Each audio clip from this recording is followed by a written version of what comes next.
ڈھہ گیا ہے، مقننہ ڈھہ گئی ہے، مجریہ ڈھہ گئی ہے، عدلیہ ڈھہ گئی، تین عام ستون، اور آپ کا جو چوتھا ستون معروف ہو گیا میڈیا کا، اس کو پیکا ایکٹ کے ذریعے اس کے گلے میں پھندا ڈال دیا گیا ہے۔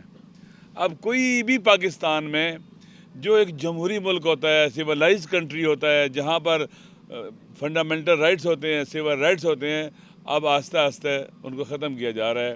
اور پاکستان کے اندر ون مین شو اس وقت شروع ہو چکا ہوا ہے۔ غزہ کے حوالے سے دیکھیں، انہوں نے جو حمایت کی ہے یونائٹڈ نیشن کی سیکورٹی کونسل کے اندر، وہ پازیٹیو ووٹ دیا ہے، وہ ننگ ہے پاکستان کے ان حکمرانوں کے لیے۔ پاکستان کے عوام اس کے مخالف ہیں۔ یہ کیسا غلط کام کرنے جا رہے ہیں کہ یہ اپنے آپ کو تباہ کریں گے اور اپنے پاکستان کو بھی تباہ کرنے کی طرف جا رہے ہیں۔ لہٰذا یہ ہمارا وطن ہے، ہماری مادر وطن ہے، اور ہم اس کے ظلم کے مقابلے میں کھڑے ہوں گے، کبھی میدان خالی نہیں چھوڑیں گے، ہم مایوس اور ناامید نہیں ہوں گے۔ اللہ تعالیٰ موجود ہے، اللہ ہمارا حامی و ناصر ہے، اللہ مظلوموں کا ساتھی ہے، اللہ کہتا ہے کہ ظالموں کے مقابلے میں کھڑے ہو جاؤ۔ اسی طرح سے آنے والا جمعہ پورے پاکستان کے بیدار مغز پاکستانیوں کے امتحان کا بھی دن ہے، ہماری آزمائش کا دن ہے کہ ہم نے اس ظلم کے خلاف کھڑے ہونا ہے، سٹینڈ لینا ہے، بولنا ہے۔ بس میں آخر میں یہی کہوں گا کہ کل رات جو ہوا، یہ نہ ہماری مشرقی تہذیب اس کو مانتی ہے، نہ انسانی ویلیوز اور قدریں اس کو مانتی ہیں، نہ ہمارا دین، قرآن اور شریعت اس کو مانتا ہے۔ جو کچھ بھی کیا ہے انہوں نے جرم کیا ہے، ظلم کیا ہے، گناہ کبیرہ کیا ہے، اور یہ عوام کی عدالت میں بھی جواب دہ ہیں اور اللہ کی عدالت میں بھی جواب دہ ہیں۔ شکریہ۔ بسم اللہ الرحمن الرحیم۔ مجھے دکھائے کچھ نہیں دے رہا، لائٹس ہیں، آپ کی بڑی مہربانی، دور سے آپ چلے آئے۔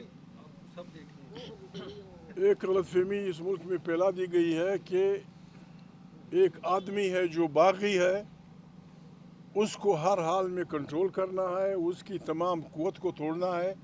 یہ تصور غلط ہے۔ وہ آدمی اس لیے سمبل بن گیا ہے کہ وہ سختیاں برداشت کر رہا ہے۔ یہ لڑائی ایک آدمی کی نہیں، یہ 25 کروڑ انسانوں کی لڑائی ہے۔ جو بھی اس کے لیے قربانی دے گا وہ ہمارا ہیرو ہوگا۔ 25 کروڑ انسانوں کے اس ملک میں جب سے شروع سے ہوا تھا، پھر یہ ملک ٹوٹا ان کی عیاشیوں کی وجہ سے۔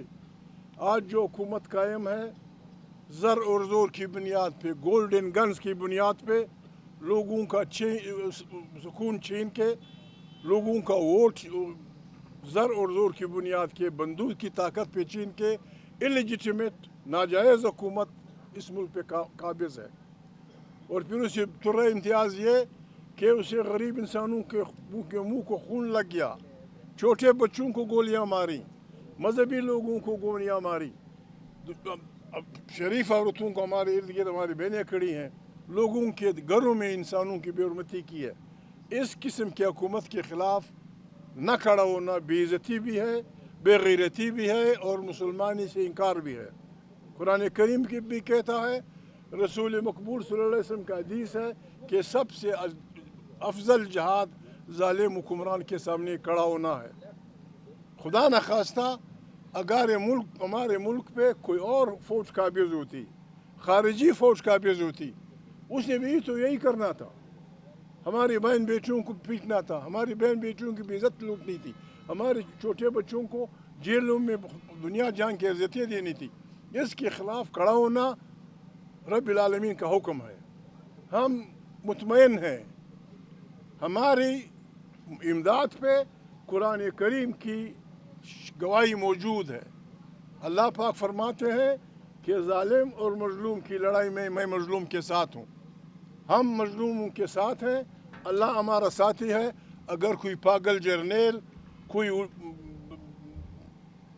ساری زندگی کا وہ لے کے بیٹھا پریزیڈنٹ یا شہباز یا کوئی اور پاگل اس میں مبتلا ہے کہ اللہ کے عوام کے مقابلے میں وہ کھڑے ہوں گے، ناممکن ہے۔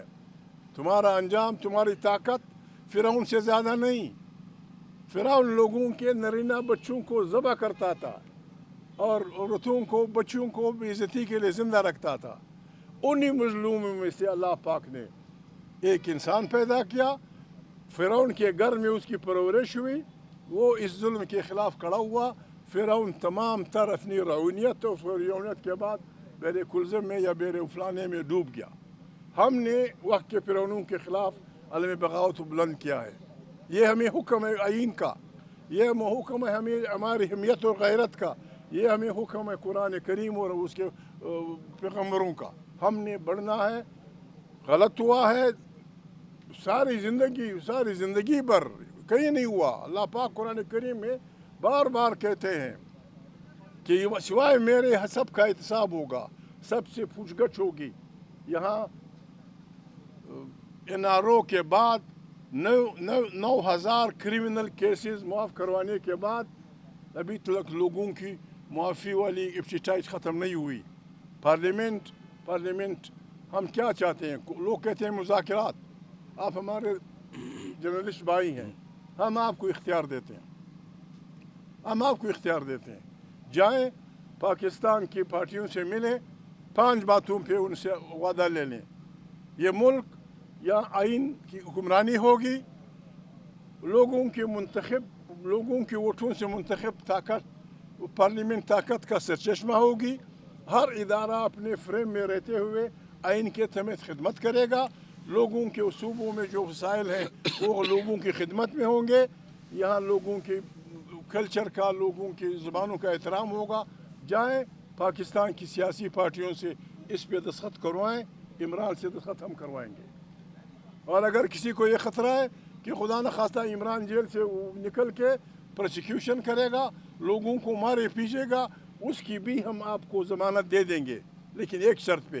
آئیں پاکستان کو نئے سرے سے شریف انسانوں کا جمہوری ملک, تمام 25 کروڑ انسانوں کی اجتماعی دانش سے ایک اچھا سوشل کانٹریکٹ. یہ اس خطرات کو نہیں جانتے.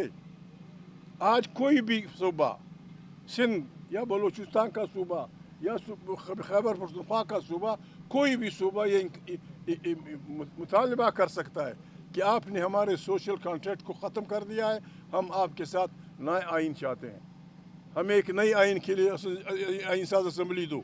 اس سے بحران بہت شدید ہو جائے گا. ہمیں حکمرانی کی ضرورت نہیں ہے, ہم حکمران نہیں بننا چاہتے. ہمارا آئین اپنی اصل شکل میں ہمیں ہمارے حوالے کر دو, ورنہ ہم نے گلی کوچے میں گانا ہے, گلی کوچے میں ہم نے ڈول پیٹنا ہے, گلی کوچے میں مسجدوں میں امام بارگاہوں میں ہم نے آپ کے خلاف عوام کو منظم کرنا ہے. اور جب عوام منظم ہو گئے, خدا کے عوام کے سامنے کوئی نہیں ٹھہر سکتا, تم بھی نہیں ٹھہر سکو گے. ہمیں دکھ ہے, ہم اپنی بہنوں کے ساتھ اظہار یکجہتی کے لیے آئے تھے. عورتوں کو اب ہمارے لوگ کہتے ہیں, ہمارے پشتون بلوچ پنجابی ان کو واشی کہتے ہیں. عورت میدان جنگ میں بھی معاف ہوتی ہے. آج بھی مومند ایجنسی میں اگر کسی کی دشمنی ہو, کسی نے کسی کا باپ مارا ہو, کسی نے کسی کے پیارے مارے ہوں, اس کے ساتھ اگر کوئی بہن جا رہی ہے تو وہ معاف ہے کہ بھائی اس کے ساتھ بہن جا رہی ہے. لوگ بہنوں کا, ماؤں کا احترام کرتے ہیں. آپ بسم اللہ کر کے چل پڑیں, بسم اللہ کر دیجئے اپنی فرعونیت. جو فرعون کا اشر ہوا تھا, جو نمرود کا ہوا تھا, آپ کا بھی وہی اشر ہوگا. God bless you. ہماری ایک بات اور, ہم سب کہہ رہے ہیں, عمران خان کی بہنیں کھڑی ہیں, ہمیں کسی جرنیل سے, کسی شریف صاحب سے, کسی زرداری سے ذاتی کوئی دشمنی نہیں. سارے جرنیل پاکستان کے جرنیل ہیں. لیکن جو ہمارے آئین کو چھیڑے گا, چاہے وہ جج ہوگا, چاہے وہ جرنیل ہوگا, چاہے وہ کوئی اچکزئی ہوگا, چاہے میرا باپ ہوگا, چاہے مولانا صاحب کا فرزند ہوگا, ہم اس کا ہاتھ روکیں گے اور اس کو ہر صورت میں اس لائن پہ لائیں گے جس کے تحت یہ ملک بناتا. یہ ملک رضاکارانہ فیڈریشن ہے. اس ملک کی آئین کی فاؤنڈیشنز ہیں. اگر ایک پارٹی کو 100% بھی ووٹ ملے, وہ آئین کی بنیادوں کو نہیں چھیڑ سکتا. آئین کی بنیادیں یہ ہیں کہ یہاں سول بالادستی ہوگی, ہر انسان چھوٹا غریب بوڑھا ماں عورت بہن قانون کے برابر ہوں گے, آئین کی حکمرانی ہوگی, پارلیمنٹ سیولین طاقت کا سرچشمہ ہوگی. یہ ہمارا پاکستان ہے, یہ زندہ باد. باقی اس قسم کا پاکستان جو یہ بنا رہے ہیں, یہ ہم ان کو بننے نہیں دیں گے. God bless you. Thank you. بس بات کریں گے. میں ہاں یہ آپ آ گیا.